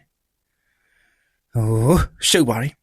ဆရာကြီးစီပြန်သွားမိရအကောင်းဆုံးပဲဒါပေမဲ့ငါရဲချင်းလေးယူမထားဘူးဆိုင်နဲ့တွေ့ခွင့်ရပါမလားအထွေးနဲ့တူသူမှတစုံတစ်ခုကိုစဉ်းစားလိုက်မိတယ်။ဒါကြောင့်လက်ကအိတ်ကိုလိုက်ယူပြီးအခန်းထဲကထွက်ခဲ့ရင်ကားပါကင်စီကိုသွားလိုက်ပါတယ်။သူမဟာကားကိုရှာကြီးဆိုင်းစီရှိတဲ့ဖိုးစိန်လမ်းဘက်ကိုဦးတည်လိုက်တယ်။အဲဒီချိန်ရောက်တော့ကားတွေပြေးကျနေလို့သူမကားရဖို့အတွက်ပါကင်တနေရာစာကိုမနှဲရှာရတယ်။ဆရာကြီးရဲ့နှစ်ထပ်တိုက်ထဲကိုသူမခတ်တုတ်ဝင်သွားမိတယ်။မောင်လေးအမသိအရေးကြီးလို့ဆရာကြီးကိုတစ်ချက်ဝင်ပြောပြီးပါ။ရွှေဘုံစံရောက်နေတယ်လို့သူမရီလို့ပြောရင်စရေးကောင်လေးရဲ့စာအုပ်ကြား9000တန်နဲ့ရွက်အထည့်ပေးလိုက်ပါရီ ကောင်လေးကစက်ကနေညင်ရင်ပြုံးပြီးအခန်းထဲကိုဝင်သွားတယ်။ဆရာကြီးဆိုင်စီနဲ့တွေ့ရဖို့ထိုင်ဆောင်နေသူတွေဟာသူမကိုမကြည်မချမ်းဟန်နဲ့စောင်းမြောင်းကြည့်ကြကုန်တယ်။အဲ့ဒီချိန်မှာပဲအခန်းထဲကစရေးကောင်လေးပြန်ထွက်လာသလိုယောက်ျားတဦးကထွက်လာတယ်။ဝင်သွားလိုက်ပါမှဆရာကြီးစောင့်နေပါတယ်။ကောင်လေးရဲ့ပြောကြောင့်သူမဟာအခန်းထဲခတ်တုတ်တုတ်ဝင်ခဲ့မိပါတယ်။ရွှေဘုံစံမင်းကကျုပ်ရဲ့စီကံကိုချိုးဖောက်လိုက်တာပေါ့။မဟုတ်ရပါဘူးဆရာကြီးရဲ့တိတ်ကိုအရေးကြီးလို့လုံးမိရပါရှင်။တောင်းပန်ပါတယ်ဆရာကြီး။အဲ့လိုမျိုးရင်လက်ကအိတ်ထဲကချက်လက်မတ်စာကိုထုတ်လိုက်ပါတယ်။ဘလို့မှသဘောမထားပါနဲ့ဆရာကြီးရဲ့ရွှေဘုံစံကိုအလင်းတင်တယ်လို့ဝင်ထွက်ခွင့်ပြုပါရှင်။ဒါညံဘူးစော်ကပညာကြီးကိုကြိုပြီးပေးထားတာပါ။ဆရာကြီးအတွက်ပညာကြီး30ပေးပြရစီရှင်။လက်ခံပေးပါဆရာကြီး။သူမရဲ့ပြောကြောင့်ဆရာကြီးရဲ့မျက်ခုံးတွေမြင့်တက်သွားပါတယ်။သူရဲ့ရှင်ရောက်တဲ့မော့စိမ်မွေးတွေကိုလက်နဲ့တက်ရင်းနဲ့ကျုံးရဲ့ဟော်ကန်ကိုတနေ့လူအယောက်20လောက်အနည်းဆုံးလာလေးရှိရရွှေဘုံစံ။30ဆိုတာလူ20ဆိုတာငွေပဲကွယ်။ကောင်းပါပြီဆရာကြီး။ကျမဆရာကြီးကိုသိယုံကြည်ပါတယ်။အလင်းတင်တယ်လို့ဝင်ထွက်ခွင့်ရဖို့ကျမပညာကြီးဘယ်လောက်တင်ရမလဲရှင်။ဆရာကြီးရဲ့မျက်နှာပြုံးရောင်တန်းသွားပြီးလက်ညှိုးတစ်ချောင်းထောင်ပြတယ်။ရှင်မောစံကမျက်လုံးပြူသွားပြီးတော့ဖယားကြီးပန်းတပီကိုအိမ်ငါဆင်းဖို့ငါတလောက်တောင်ရှင်းရတော့မယ်။ဟိုဘာဖြစ်ဖြစ်ပိုင်ဆိုင်မှုအားလုံးငါလက်ထဲရောက်မဲ့ကိစ္စငါရင်းတင်တယ်။ကောင်းပါပြီဆရာကြီး။ပညာကြီးအတွက်ကျမ300တင်ပါမယ်။ဟောဒီမှာနောက်ထပ်ချက်တရွက်80ပါရှင်။သူမဟာချမ်းဆောင်ရမှာ80ရေးပြီးအလင်းအမြန်လက်မှတ်ထိုးလိုက်ပါရီ။ချမ်းဆောင်ရက်ကိုဆရာကြီးကလက်ခံယူရင်းနဲ့ကောင်းပြီရွှေဘုံစံ။ငါဘက်ကလည်းအလင်းတင်တယ်လို့ဝင်ထွက်ခွင့်အပြင်အခွင့်အရေးတစ်ခုပေးမယ်။အဲ့ဒါကကျုပ်ရဲ့ဖုန်းနံပါတ်ပဲ။အချိန်မရွေးဆက်သွယ်မေးမြန်းနိုင်တယ်။အဲ့လိုပြောပြီးကပ်ပြားတစ်ခုကန်ပေးပါရီ။ဆရာကြီးကမျက်လုံးစုံမိတ်လိုက်ရင်းနဲ့အခုရောက်လာတာကျုပ်ပေးလိုက်တဲ့ပြာမုံဟာဘန်ဒဘီဆိုတဲ့မိန်းကလေးအတွက်ထိရောက်မှုမရှိဘူးလို့ဆိုချင်တာမလား။မှန်လိုက်တာဆရာကြီးရေဟုတ်ပါတယ်ရှင်။ဆရာကြီးပေးတဲ့ပြာမုံကိုကော်ဖီနဲ့ရောပြီးသူ့ကိုတိုင်းလိုက်တာ။ပြီးတော့ခေါင်းမူပြီးလဲကျသွားလို့ဆရာဝန်တော်ပင့်လိုက်ရသေးတယ်။ဒါလည်းပဲကျမရဲ့မောင်နှစ်ယောက်ကသူ့ကိုပို့ပြီးတဲတဲလို့ဂယုစိုက်နေကြပြီဆရာကြီး။အဲ့လိုပြောတော့ဆရာကြီးဆိုင်းစီကလက်ကပြပြီးမျက်လုံးစုံပြီးအာရုံပြုတ်လိုက်တယ်။10မိနစ်ခန့်ကြာပြီးတော့မှမျက်လုံးပွင့်လာရင်းနဲ့သူ့မှာပန်းတပီဆိုတဲ့မိန်းကလေးမှာအဆောင်ကောင်းတစ်ခုရှိတယ်။အဲဒီဆောင်ကသူ့ရဲ့ညာဘက်လက်ကောက်ဝက်မှာရှိနေတဲ့ကျိုးနီအောင်ဆောင်တစ်ခုပဲ။အဲဒီအဆောင်ကျိုးနီအောင်ကိုမင်းရအောင်ဖြုတ်ရလိမ့်မယ်ရွှေဘုံစံ။အဲ့ဒါသိအရေးကြီးတယ်။မင်းလုံနိုင်ပါမလား။ဟုတ်လို့လားဆရာကြီးရဲ့ကျမတတိထားမိတဲ့လောက်ကသူ့လက်မှာဘာမှမရှိပါဘူး။ကျမရဲ့မောင်လေးကရွှေစင်ထားတော့ပန်းတပီလူတောသူမှထုတ်ဝစ်တာမဟုတ်ဘူးရှင်။ကျုပ်အာယုံထဲမှာတော့ဒီတိုင်းမြင်နေရတယ်ရွှေဘုံစံ။ဘာပဲဖြစ်ဖြစ်အဲ့ဒီဆောင်ကိုသူ့ရဲ့ကိုကနေမေးရအောင်ခေါ်ရမယ်။ပြီးရင်ဟောတာကိုသုံးချပြီးမင်းရသူမကိုမင်းရဲ့ဘဝတဲကနေအပီးပိုင်းမောင်းထုတ်နိုင်လိမ့်မယ်ရွှေဘုံစံ။ကောင်းပါပြီဆရာကြီးကျမရအောင်စူးစမ်းကြည့်ပါမယ်။ဒါနဲ့အခုဆရာကြီးပေးတဲ့ဟာကဘာများလဲဆရာကြီး။ဆရာကြီးဆိုင်းစီကလက်နှလုံးသားသားရှိတဲ့အနက်ရောင်ကတိပါရှုံကျိုးအိတ်လေးကိုလှမ်းပေးလိုက်ပါတယ်။ဟောဒီကတိပါနဲ့ရောင်အိတ်လေးထဲမှာရှိတာကအစိမ့်သေးတယောက်ရဲ့လက်သေးကုန်နေပဲ။ကျုပ်ကပန်းတပီကိုစောင်းကျိုးဖြတ်ပြီးနောက်ဆုံးအဆင့်နေနဲ့အစိမ့်တိုက်လိုက်တာပဲ။ဒါတော့သူတို့လင်မယားအိတ်တဲ့ကတင်ကောင်းရဲ့မှာဘသူမှမတွေ့မမြင်ခင်အချိန်သွားထားရလိမ့်မယ်ကွယ်။ဟုတ်ကဲ့ပါဆရာကြီး။ဆရာကြီးခိုင်းတဲ့အတိုင်းကျမဖြစ်အောင်လုပ်မယ်။အဲ့လိုကတိခံလိုက်မိတယ်။ရွှေဘုံစံဟာဆရာကြီးဆိုင်းစီကိုဥချကတော့လိုက်တော့တယ်။အခန်းထဲကထွက်ဖို့ပြင်လိုက်စင်မှာတော့တခုတော့ရှိရဲ့ရွှေဘုံစံ။မင်းဖေရှားခြင်းနဲ့ပန်းတပီသူမဟာငါရဲ့အစီရင်တွေကြောင့်မင်းရဲ့အိမ်ကနေအရှင်အတွက်ထွက်နိုင်တယ်လို့အသေးတွေလည်းထွက်သွားနိုင်တယ်။ရွှေဘုံစံတယောက်အိမ်ပြန်ရောက်တဲ့ကမျက်နှာစိမ်းမိန်းကလေးနှစ်ယောက်ကိုမြင်လိုက်ရတာကြောင့်အံ့အားသင့်သွားပါတယ်။ရွှေမိုးရံရွှေမင်းကန်သူမရဲ့ခေါ်တဲ့ကြောင့်ရွှေမိုးရံကအပေါ်တက်ကနေဆင်းလာတယ်။ဒီနေ့ကုမ္ပဏီမသွားဘူးလား။မသွားဘူးလေမပန်းနေမကောင်းတဲ့ဟာဘယ်လိုလုပ်သွားနိုင်မလဲ။ပြီးတော့ငါပွဲစားစီရနေခိုင်းဖို့မိန်းကလေးနှစ်ယောက်ခေါ်ခဲ့တယ် 3လစာကြိုးပြီးခေါ်လာတာရှောင်းရပြောထားတယ်လေပန်းသိအားနေနေတာဒါကြောင့်ပါရွှေမိုးရံကရီလိုပြောပြီးထမင်းစားခန်းနဲ့ရှောက်သွားပါရီရွှေဘုံစံဟာအပေါ်တက်လီကားတိုင်းတက်ခဲ့ရင်နေဘာမှဟုတ်တဲ့တောသူမအောင်တိတ်ကယူဆိုင်နေတယ်ဗောရွှေမိုးရံမကြခင်နေ့ရမရတောသူမရဲ့နေဝင်ချင်းရောက်တော့မယ်ဆိုတာမသိရှာသေးဘူးနေဟာတိတ်တနာဖို့ကောင်းပါလားအဲ့လိုမျိုးတီးတိုးရေရွတ်လိုက်ပါရီအိတ်ခမ်းထဲရောက်တဲ့အခါအိယာပေါ်ပြလဲချလိုက်မိတယ်ငါရင်ဆုံးလောက်ရမှာကပန်းသပီရဲ့လက်ကအဆောင်ကျိုးကိုဖြုတ်ဖို့ပဲငါဘယ်လိုများဖြုတ်ရပါမလဲအတွေးနဲ့တူသူမဟာအိယာပေါ်ကထပြီးအဝတ်လဲလိုက်တယ်အဝတ်လဲပြီးရကမန်နေကုန်းပေါ်တင်ထားတဲ့ဆေးဝါးထဲတဲ့ဘူးကိုအကြည့်ရောက်သွားမိတယ်သူမကောင်းလေးကြံတစ်ခုပေါ်လာပြီးကျင်းနဲ့စွာပြုံးလိုက်ပါရီပြီးတော့အောက်ထက်ဆင်းသွားပြီးကြက်စွပ်ပြုတ်တပွဲကိုအားချင်းချက်ပြုတ်လိုက်ပါရီနိုင်ဝက်လောက်ကြာလို့ကြက်သားလူတဲ့အခါပကံနဲ့ထည့်ပြီးကြက်တော်မိတ်တွေဖြူလိုက်တယ်အောက်ခံပကံပြားပေါ်ကြက်စွပ်ပြုတ်ပကံတင်းရင်အပေါ်တက်ကိုတရွေ့ရွေ့တက်ခဲ့ပါရီသူမရဲ့အခန်းထဲအရင်ဝင်ပြီးတော့မှရွှေမိုးရံတို့အခန်းဘက်ကိုရှောက်သွားလိုက်တယ်သူတို့အခန်းထဲရောက်တော့အိယာပေါ်လှမ်းနေတဲ့ပန်းသပြေရဲ့ဘေးမှာထိုင်ပြီးစာအုပ်ဖတ်နေတဲ့ရွှေမိုးရံကိုတွေ့လိုက်ရတယ်ရွှေမိုးရံဟာမှလာလေအခန်းဝမှာရက်မနေပါနဲ့အမပန်းလေးအတွက်ကြက်စွပ်ပြုတ်လုပ်ခဲ့တယ်မောင်လေးသူ့အဘကြွေးထားသေးတယ်ဟင်အနေလေးကတော့ဘဲသားဆံပြိုတိုက်ထားတယ်မှအတော်ပဲအမလုပ်ပေးရဲ့ဆုပ်နဲ့ညနေဆေးရုံတိုက်လိုက်မယ်လေကျွန်တော်တိုက်လိုက်မယ်မ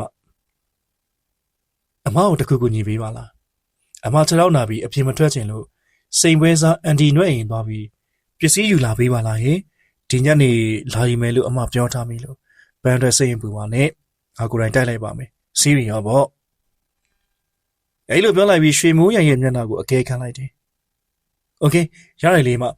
နင်သာပန်းရနာပါနေပြီပါငါသွားယူခဲ့ပြီမယ်ဟုတ်ပြီလားရွှေမိုးရံကပြောပြောဆိုအင်ကြီးကောက်လေးပြီးထသွားတယ်ဒီအချိန်မှာပဲပန်းသပြေရဲ့မျက်လုံးတွေပွင့်လာတယ်ရွှေဘိုစံကအိယာပဲတင်မလွဲထိုင်ရင်းနေပန်းသပြေစွပ်ပြုတ်လေးတောက်လိုက်ရအောင်နော်နင်သက်သာရလားဟင်ရွှေဘိုစံရဲ့ချိုသားလေးစကားကြောင့်ပန်းသပြေအံ့အားသင့်သွားမိတယ်ဒါကြောင့်ကတင်ကောင်းကြီးကိုခေါင်းမီထထိုင်လိုက်ရင်းနေတက်တာပါရဲမကြီးပန်းအိမ်လုတ်တွေပြန်လို့ဖို့အခုပြောပါရယ်အကူကလက်မခံသေးလို့မလုပ်ရတာပါရှင်ပန်းကြောင့်အမကြီးကိုအနောက်ရှက်ပေးမိတောင်းပန်ပါတယ်အမကြီးရဲ့နေ့မှလည်းတောင်းပန်တာကလွင်ဘာမှမပြောတတ်တော့ဘူးလားယင်တကယ်ဆိုငါတောင်းပန်ရမှာပါနင့်ကိုအမြင်လွဲမိလို့နေအခုတော့ငါနားလေသွားပါပြီနေဟာငါအမေအတွက်ချွေးမကောင်ဖြစ်တယ်လို့ငါအတွက်လည်းရောင်းမကောင်တစ်ယောက်ပါနေတက်တာလို့နေပါပန်းတပြီအိမ်လို့တွေလည်းလူလဲခေါ်ထားတာပဲစွပ်ပြုတ်လေးတောင်းလိုက်ရအောင်နော်အဲ့လိုပြောပြီးစွပ်ပြုတ်တဲ့စွန်းကိုသူမပါဆက်တင်လှမ်းတိုက်တယ်ရိုးသားတဲ့ပန်းတပြီတယောက်အရှိပုံစံပြောင်းလဲမှုကြောင့်မျက်ရည်စွမတဲ့အခြေနဲ့သွားရှာတယ်ငါဟာမြဲသူများပေါ်စိတ်ထားကောင်းနေတယ်အဲ့ဒီတဖျားငါ့ကိုပြန်ဆောက်ရှောက်ပြီးထင်ပါရဲ့အမကြီးငါ့ကိုနားလေသွားတာတိတ်ကြည့်နူဖို့ကောင်းလိုက်တာ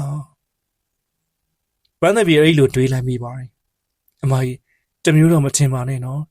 စွပ်ပြုတ်ကနည်းနည်းခါသလားလို့ပါဩပန်းရဲ့နင်းအားနေပြီးနေမကောင်းနေရမလားဆေးတွေဒီတစ်ချိန်လုံးတောက်ရတော့ကတွင်းပြတ်နေတာဖြစ်ပါလိမ့်မယ်ဒါမှမဟုတ်ရင်စွပ်ပြုတ်တဲ့ခတ်ထားတဲ့စက်တမိတ်က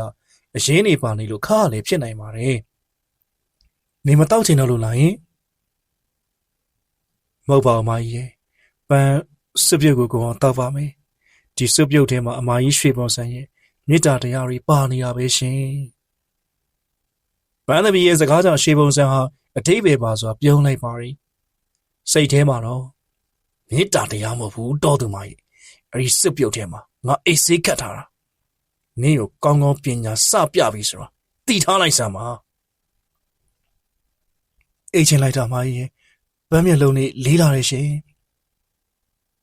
စေးတော်ထားလို့ဖြစ်မှာပါဗန်ရဲ့အိတ်ထင်အိတ်လိုက်လေငါစောက်ပြီးမယ်နော်ရွှေပုံစံကအဲ့လိုပြောလိုက်ပြီးတစုံတစ်ခုကိုတတိယဟန်နေဩကြည်စမ်းမေးတော့မလို့အမေမဆုံးရင်တော့ပန်းကိုမြေခွက်တစ်ခွက်လွှဲခိုင်းထားတာရှိတယ်ဗန်ရဲ့မိနေတော့နော်စားတော့သွားအောင်မယ်သိလား သူမခန်းထဲကစာချုပ်လိတ်တလေးကိုလက်မှာကိုင်စားရင်းနဲ့ဘလောက်စိတ်လှုပ်ရှားဖို့ကောင်းလိုက်တယ်လေငါလိုချင်တဲ့အရာအလုံးငါလက်ထဲရောက်တော့မယ်နင်သိတော့ပါလားရွှေဘုံဆန်ရဲ့အဲ့လိုမျိုးစိတ်တွင်းကနေရေရွှလိုက်မိပါတယ်ဒီမှာလေးပန်ရဲ့ဟောဒီမှာမြေကွက်လဲစာချုပ်ပန်းလက်မှတ်ထိုးပြီးယူရမယ်ဓမ္မစကားကြောင့်ပန်းသမီးဟာအိတ်ချိန်ဝိုးတော်ပုံနေတိတ်အရေးကြီးနေလို့လာမရင်ပန်းအိတ်ချိန်တာပဲသိနေတယ်မာရွယ်သိမ်းထားလိုက်ပါရပါတယ်ပန်းလေးရဲ့ငါသိမ်းထားတာဟုတ်တယ်ဒါပေမဲ့ရုံးကိစ္စတွေဆက်လို့ရအောင်မယ်လေပန်းလက်မှတ်ထိုးလိုက်နော်ရောက်ပါမယ်ပန်းသမီးတယောက်အိတ်ချိန်စိမ့်နေပဲရှေးပုံစံပြတဲ့နေရာမှာလက်မှတ်ထိုးလိုက်တော့တယ်ပြီးတော့ဘောပင်ပြုတ်ကြပြီးသူမနှိမ့်ချိုက်စွာအိမ်မောကျသွားတော့တယ်ရွှေဘော်စံကကောက်ကျစ်စွာပြုံးလိုက်ရင်းနဲ့ပထမဆင့်တော့အောင်မြင်သွားပြီသူ့ရဲ့ပိုင်ဆိုင်မှုအားလုံးငါ့ကိုလွှဲတဲ့စာချုပ်ကိုငါရပြီဒုတိယအဆင့်ကသူမကတွန်းလဲစာပင်ပန်းသမီးရဲ့လက်မှာဝစ်ထားတဲ့အဆောင်ကျိုးနီလေးကိုကင်လိုက်တယ်ပြီးတော့အသိယူလာတဲ့ကက်ကြီးလေးနဲ့ထောက်ကနေဖြတ်ချလိုက်ပါတယ်ငါပြောသည်အခွန်နှော်ရတဲ့လောက်ကိုလွယ်ကူနေပါလားဒုတိယအဆင့်ပြီးတော့နောက်ဆုံးတစ်ဆင့်ပဲကျန်တော့တယ်ရွှေဘုံစာဆရာကြီးဆိုင်းစီပြီးတဲ့အစိမ့်တီရဲ့လက်သေးအိတ်ကိုအိယာခေါင်းရင်ကတင်တော့မှအသာလေးညှက်ထားလိုက်တယ်အလုံးစုံပြီးရဲ့ကအောင်မြင်သူရဲ့အပြုံးနဲ့ကျင်းနဲ့စွာရီမောလိုက်ပါတယ်အခန်းဝရောက်တော့နှိမ့်ချိုက်စွာအိမ်မောကျနေတဲ့ပန်းသမီးကိုလဲပြန်လှည့်ကြည့်လိုက်တယ်ဒီအချိန်ကစပြီးနင်းရဲ့ကံကောင်းခြင်းနဲ့အဆုံးတက်သွားပြီနင်ဒီရင်ကအရှင်ထွက်မလားအသေးပဲထွက်မလားဆိုတာငါလက်ပိုက်ပြီးစောင့်ကြည့်နေမယ်ဂိမ်းညတကောင်ရင်ချင်းနှိမ့်ချိုက်စွာအိမ်မောကျနေတဲ့ပန်းသမီးဟာအသက်ရှူမောရတဲ့ဝေဒနာကိုပြင်းစွာခံစားလိုက်ရတယ်အခုအသက်ရှူကျလိုက်တာဒီတို့ကြားလိုက်ရတဲ့တန်ကြောင့်အိပ်ပျော်နေတဲ့ရွှေမိုးရလန့်တိုးသွားပါရီညာအိမ်မီကိုအမြန်ဖွင့်ပြီးကြည့်လိုက်တဲ့အခါသူအကြီးကျယ်စိတ်ပူသွားတယ်လယ်မင်းကိုလက်နှစ်ဖက်နဲ့စုပ်ကရင်လူးလွတ်နေတဲ့ပန်းသမီးပန်းမိတာဘာလုပ်တာလဲလွတ်စမ်းလက်ကိုလွတ်လိုက်အခုကဲပါဦးအသက်ရှူမဟုတ်မိမဖြစ်သူရဲ့လှုပ်ရကြောင့်သူအရန်စိတ်ပူပြီးလက်တီကိုမရမကဆွဲပြုံးလိုက်တယ်လွတ်စမ်းလွတ်ပါပန်းရဲ့ဘာလို့ကိုယ်လည်းမရောညှက်နေတာလဲကွာဒါသိသွားနိုင်တယ်မင်းသိရလားရွှေမိုးရဟာရှိသမျှအားကုန်သုံးပြီးပန်းသမီးရဲ့လက်တီကိုဆွဲပင်လိုက်တယ်အန်ဩစီယာကောင်းတာကအားလဲလို့အိပ်ရာဖို့အနားယူနေရတဲ့သူ့ရဲ့လက်တီဟာတိတ်ကိုတန်မာလုံးနေတယ်နောက်ဆုံးမှာတော့ရွှေမိုးရံရဲ့အားဆိုင်မှုကြောင့်လက်အစုံကိုသူမရဲ့လယ်မျိုးစီကနေဖယ်ရှားနိုင်ခဲ့တယ်အခုပန်းဘာဖြစ်တာလဲဘာလို့အသက်ရှူမောရလဲပန်းအကိုနဲ့မခွဲချင်ဘူးပန်းဟိုတယောက်ယောက်ကလယ်မင်းလာညှစ်ထားသလိုခံစားနေရတာအကိုရဲ့ရွှေမိုးရံကပန်းသမီးကိုရင်ခွင်နဲ့ဆွဲဖက်လိုက်ရင်းနဲ့โอเคပန်းလေးအခုဘာမှဖြစ်တော့ဘူးနော်ပန်းရဲ့နာမှာကိုရှိတယ်ဟုတ်ပြီလားပန်း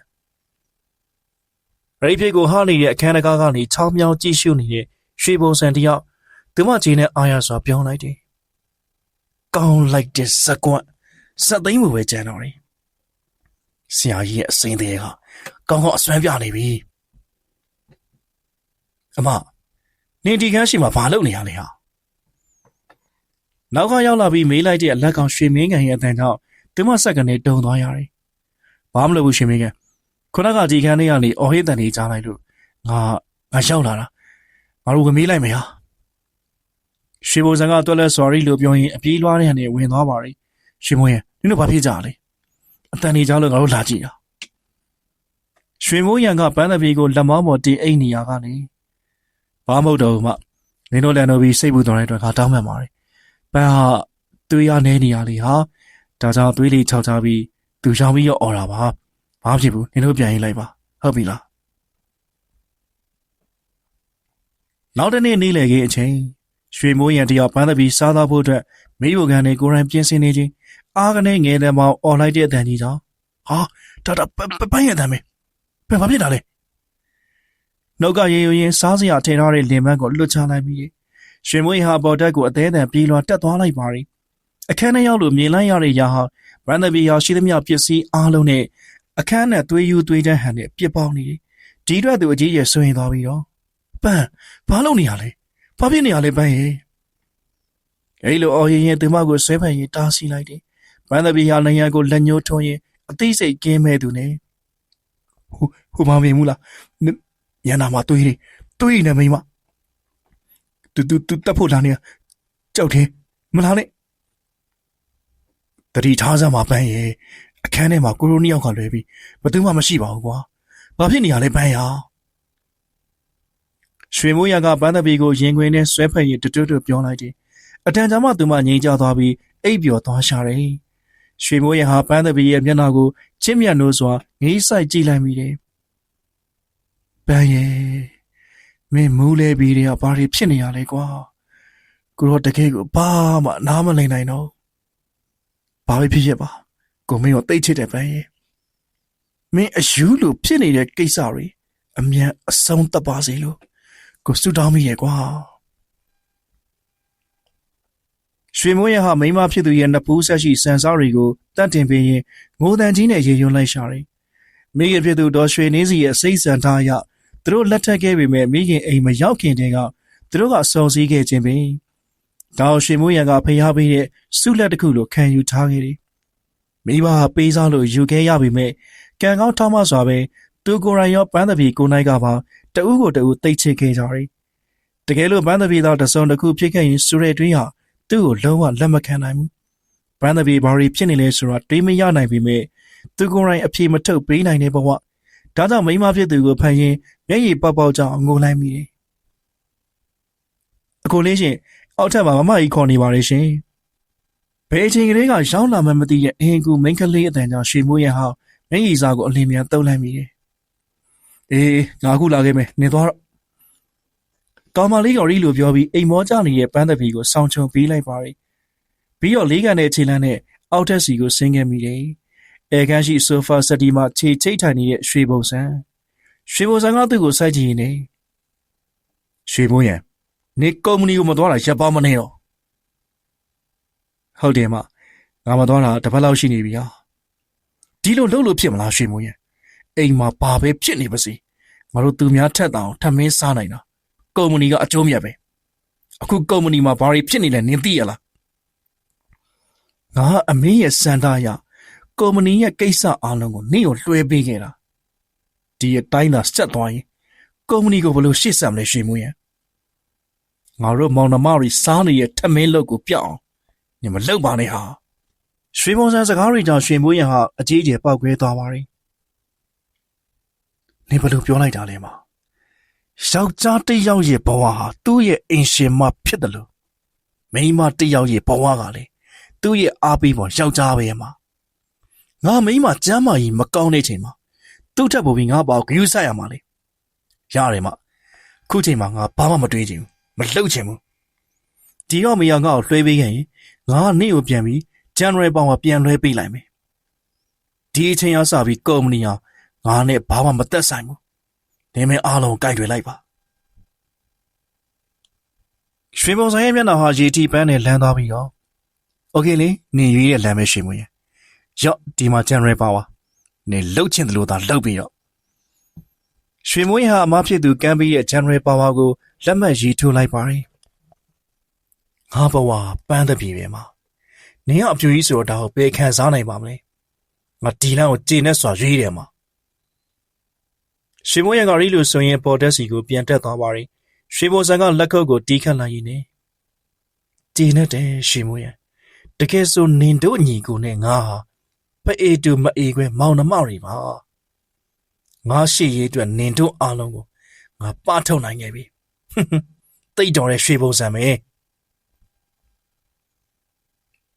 ညအချိန်တကူရွှေမိုးရံနဲ့ပန်းသပြေတို့နှိမ့်ချိုက်စွာအိမ်မောကြနေခြင်းပန်းသပြေဟာအိပ်ပျော်နေရကသူမခြုံထားတဲ့ဆောင်ကိုတရားရောက်ကဖြည်းဖြည်းချင်းဆွဲချလိုက်တယ်လို့ခံစားလိုက်ရတယ်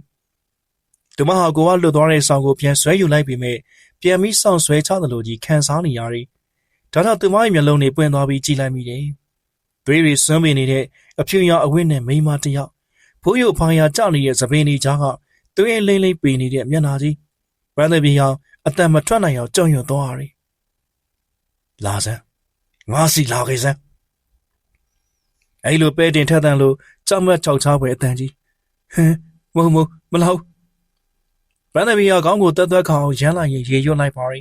တစီမအခန်းဝါကနေအိယာနာကိုတရွေ့ရွေရှားလာနေပြီဒါကြောင့်သူမတအားကြောက်သွားပြီးအိယာဘောကခုန်ဆင်းလိုက်တယ်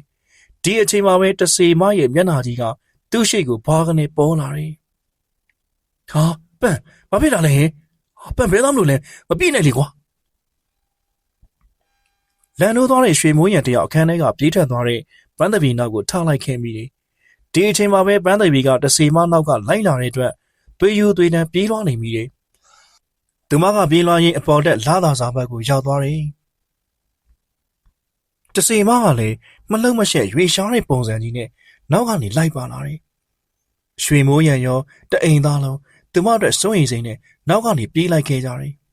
ရွှေမိုးရံတို့လာသာဆောင်ရောက်တဲ့ကထိန်လက်ဖွယ်မြင်ကွင်းကြီးကိုမြင်လိုက်ရပါတယ်ပန်းသပီဟာလာသာဆောင်ဘက်မျက်နှာမူရင်းရိုင်နာရဲ့လက်ရန်ပေါ်မှာရပ်နေတယ်ဟာပန်းမင်းဘာလုပ်နေရလဲပြုတ်ကြလိမ့်မကွာစင့်ငယ်စမ်းပါရွှေမိုးရံရဲ့မချိစိုးရိမ်မှုနဲ့အော်ဟစ်တန်ကိုသူမလုံးဝမကြားနိုင်ပဲသူမရှိမမကြီးရပ်ပြီးစိုက်ကြည့်နေတဲ့တစီမရဲ့ရေတံကြီးကိုသာကြားနေရတယ်ငါပြောတာနားထောင်စမ်းခုံချလိုက်ပန်းသပီရဲ့တကုံလုံးသွေးမရှိလောက်အောင်ဖြူဆုပ်နေသလိုမျက်လုံးစုံကလှုပ်ရှားမှုမရှိပဲပြူးကျင်နေတယ်တစီမကိုငေးဆိုင်ကြည့်ရင်သူမခြေထောက်တွေလှုပ်ရှားသွားတယ်တစီမကလက်ကိုဆန်တန်းရင်သူမရှိရာရွေရှားလာနေခြင်းပဲမလာနေဆိုရသူမရဲ့ကြောက်ရွံ့တဲ့ကြီးအော်တန်နဲ့အတူသူမတကုံလုံးအနောက်ကိုလန်ကျသွားရှာတယ်အာကနေငဲတဲ့ပေါင်းအော်တန်ကြီးကအမောင်တို့ကိုဖုံးလွှမ်းသွားပါတယ်ဟာလှုပ်ကြပါဦးပန်းဦးရန်နာဘောကနေခြေကျော်ပြီးကြာသွားပြီအကဲကြပါဦးရွှေမိုးရံရဲ့သွေးယူသွေးတန်းအောင်ဟစ်တန်တဲ့တူအောက်ထက်ကိုပြေးလွှားဆင်းသွားကြပါတယ်တိုင်ကြီးရဲ့ရှေ့တမန်တလင်းခင်းထားတဲ့ဂျမ်းပေါ်မှာတော့ဗန်းသပီတယောက်ခွေခွေလေးလဲကျနေရှာတယ်သူမရဲ့ဦးခေါင်းကဒလက်ဟောထွက်နေတဲ့သွေးစီးချောင်းကြီးကပိုက်ကနေရေလိုသိနေသူမဟာမျက်လုံးပွင့်လာပြီးလဲနေရကနေလွတ်လပ်ပေါ်ပါစွာထားရလိုက်တယ်ပြီးတော့အိမ်ထဲကိုတလန်းချင်းရှောက်ဝင်ဖို့ပြင်လိုက်တယ်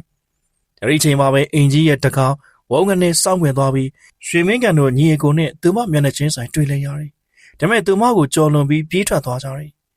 သူမညီကိုနှစ်ယောက်ကိုတစ်ချက်မြတ်စောင်းငယ်ကြည့်ရင်အိမ်ထဲကိုတလန်းချင်းလှမ်းဝင်ခင်းမိပါတယ်ဒီအချိန်မှာပဲသူမနားတယ်အတန်တန်ကိုကြားလိုက်ရတယ်သူမဟာအတန်လာရမိဖို့ကံဘက်ကိုတရွေ့ရွေ့ရှောက်သွားမိပါတယ်မိဖို့ကံထဲမှာတော့ဘေးစင်ဘက်မျက်နှာမူပြီးဖုန်းပြောနေတဲ့ရွှေဘုံဆန်ကိုတွေ့လိုက်ရပါတယ်ဟယ်လိုဆရာကြီးရွှေဘုံဆန်ဖြစ်စင်သလိုအားလုံးပြီးသွားပြီဆရာကြီး